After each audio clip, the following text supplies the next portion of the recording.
So in the previous video, we took a look at how do we combine like terms together. So remember that it's all about the variable combination and the power, or sorry, the degree.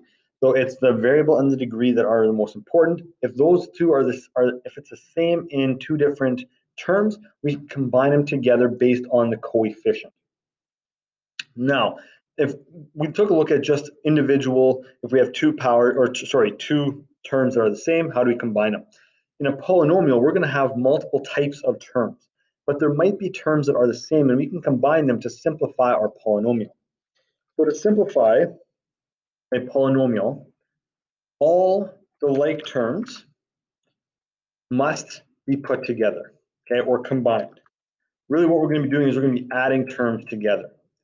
Let's remember that a like term is one that has the identical variable combination. So that means variables and degrees, okay? Variables and degrees. Okay. And so like I said, this includes the type of variable, okay? So letter is very important as well. An X and a Y are going to be different things. We can't combine them together. And the degree of the variable as well. So that's where an X squared is different from just an X. Remember, when it comes to algebra tiles, an X squared is a large square. An X is just a skinny rectangle. So let's simplify this polynomial. Now I'm going to use algebra tiles just as an example of this here, and just to show what this polynomial looks like. We have four terms in this polynomial. We have a 3x squared, so that's going to be 3 large squares. Okay, and so again, these aren't going to be perfect. I'm going to do my best to try to make them as nice as I can. We have 3 large squares. Then we have 2 x's, so that will be 2 rectangles.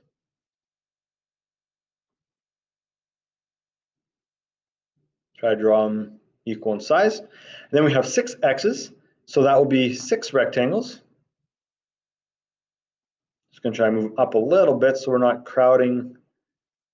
And that just sometimes takes a little bit of time to draw out.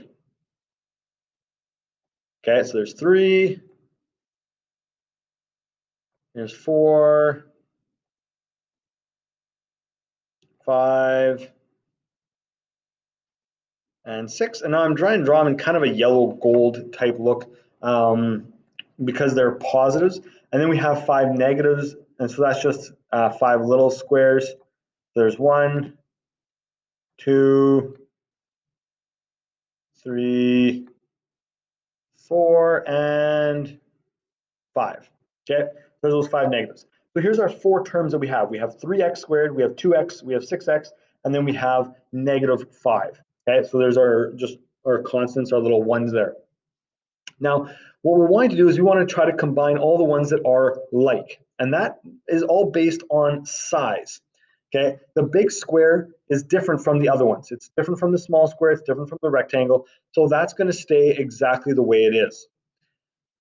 Now, the thing is, we have these 2 rectangles and these 6 rectangles, which are both the same. They're all the same size. They're a rectangle. Okay, they're an X rectangle. Okay, they all have a size X. And so we can combine them together, okay, to make a single grouping. If we group them all together, we're going to have 8 of them because we're adding them together. So this combined polynomial is going to look like this. So what we're doing is we're combining just the like terms. Okay, 3x squared, there's nothing like it, so we're just going to leave it the way it is. Now we're going to combine our x's. We had 2 and we had 6. When we combine that together, we have 8 x's. And then there's that minus 5 there at the end where we just have those little 5 little negatives. And they're going to stay exactly the way they are. They're just going to stay all together right there. So our simplified polynomial is going to be this here. Now again, we can think of the fact that we are combining these 2 terms, okay, because they have the same variable combination. Now in this case, they're side by side, so it does make it a little bit easier to see. They might not be, they could be apart from each other.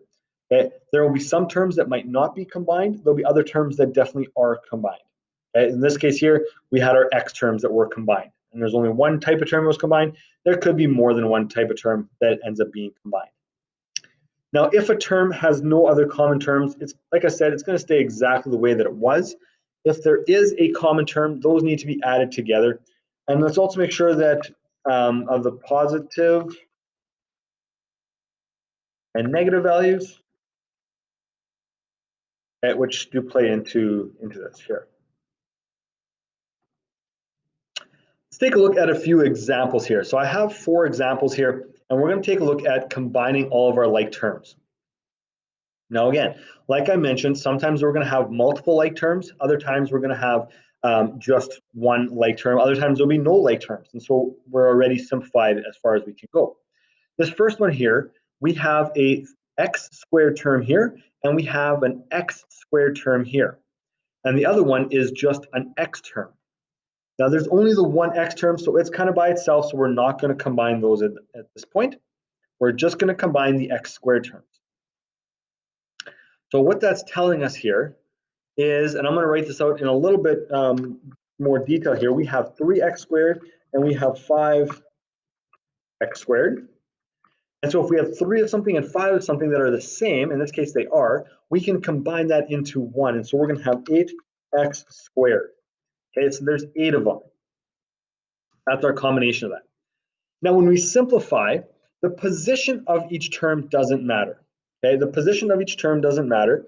So that's not going to make a big difference. You notice here we had one of them was in front, one of them was behind. These two are combined together, which means that we can put that 8x squared anywhere we want. I'm going to put it in front just because. Okay, so we have 8x squared. And then we have that 4x, which was all by itself, and it stays all by itself. And so we just leave it as 8x squared plus 4x. Just combine the two terms, or then we put them together here like this. This is simplified. These terms are not the same. We have an x squared and we have an x. They're not the same, so we cannot combine them. Okay, let's look at the next one here. We have 13, negative 2x, negative 3x squared, and 10. Okay. All right, so I'm going to start at the front here. We have a 13 here, and we have a positive 10. This is a positive 13 and a positive 10. Those ones are alike. And it's due to the fact that they're both constants. Okay. We have a negative 2x, and there's no other terms with just an x. Okay. The only other term we have is an x squared, meaning that that one is different as well. Okay. So here we have 3 different types of terms. We have a constant, a degree 1, and a degree 2. We're going to only combine the ones that are alike. In that case, we have the 2 constants, which are alike, and we have 13 and we have 10. Okay, so 13 plus 10 equals to 23. And so our final polynomial is going to look like, and I'm going to put the 23 in front, just going to replace the 13 with 23, minus 2x minus 3x squared. Now, some of you are like, well, what about order? Does that order actually matter? No, order does not matter. We could put anything anywhere we want as long as each of those 3 terms is the same. Okay, so what we could do is we could do negative 3x squared minus 2x plus 23. And that's the same thing. These two are exactly the same. Okay, and I'm just going to quickly put that in here. Okay, these are the same. There's my chicken scratch rating. They're the same. The only difference is we just rearranged the terms, but the terms haven't changed, and so that doesn't change the effect of our polynomial. All right, let's look at number 3 here. We have a 3x there. We have a negative 2x right there. We also have a couple more terms. Okay, we have a 3 here, and in fact a negative 8, which is the same thing. It's also a constant. So we're going to be putting these together. We have 2 different types of terms. We have one that has an x and one that is just a constant. So I'm going to put the x's together first. So I have 3x and negative 2x. Now we have 3 minus 2. 3 minus 2 is just 1, so this is just 1x. If you want to put a 1 there, you can. You don't have to. Okay, so it's just a 1x. Now, the other ones that we have, okay, we have constants. We have a positive, we have a positive 3 and a negative 8. I don't need to write that positive in there because it's just 3, but we have a positive 3 and a negative 8. When we combine that, we have 8 negatives and 3 positives, meaning that we're going to be left with 5 negatives. Okay, we're going to be left with 5 negatives. And that's going to kind of work with us when we get to our final answer here. Our final answer is these two combined terms. We're going to have x, and we're going to have a negative 5. X and a negative 5. The x comes from these two terms being put together. The negative 5 comes from these two terms being put together. And so we go from a 4-term polynomial to a 2-term polynomial because we've combined our like terms. This is a simplified version, especially if we're trying to solve something like this, like we have done in the past with expressions. If we are given a value of x, instead of having to do it twice, okay, we only have to now do it once. Okay, we only have to put it in once. It's a simplified expression. And if we can do that, we want to. If we can't do that, we won't. Okay, we only do that if we absolutely can. All right, last example. And here we're going to deal with some bigger stuff and potentially some extra stuff here. Okay, so what we have here is we have some different types of terms. We have an xy term, and we also have this xy term. Okay, so we have two different xy terms.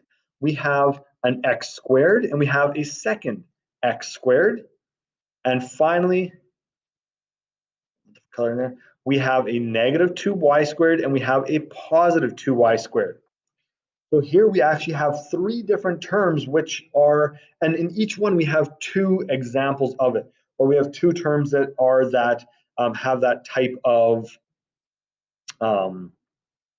variable. So the first one that we have here, and we're going to combine, and remember, we only combine them if they are alike. We have a 2xy, and we have a negative 4xy. Okay? When we combine those two, we have positive 2 and negative 4, which is going to mean that we have a negative 2xy that comes out of there. Okay, so we're going to have a negative 2xy that comes out of there. That's going to be our result. That actually simplifies. So we combine those two xy terms into a single xy term. Then we have a 3x squared, as well as a 5x squared, which in this case here are both positive. We have a positive 3 and a positive 5, which give us 8x squared. And finally, we have the y squareds. We have negative 2y squared, and we have positive 2y squared. Now this one here is a little bit unique. We have a negative 2 and a positive 2, which are going to actually cancel out. Negative 2 plus 2 gives us 0. And if we have 0y squared, put that on there, 0 times anything is just 0. So it's actually just 0. It's nothing. Okay? It's nothing. So in actuality, we don't even have to put that in there anymore. Our final answer then is going to look like this. We're going to take our simplified terms. We have negative 2xy, and we have 8x squared. These are our 2 terms that we got from here. And then we have a 0, but we don't actually even have to write in 0. We can just leave it out. Unless the whole thing is 0, then we write in that the answer is nothing. But in this case here, these 2 terms mean something. This one means nothing. It's 0, so we don't actually have to write it in. So this would be our final answer. So we've simplified this 6-term polynomial to a binomial or a 2-term polynomial. Sorry, 6-term polynomial to a 2-term polynomial by simplifying. Okay, by simplifying like terms, and in fact, one of our like terms canceled out. Okay, your assignment on this is questions 2 through 8. Okay, when I give you algebra tiles, if I ask you to draw them out, please draw them out. If I ask you just to write out the solution, or write out the polynomial, which is in fact used by those algebra tiles.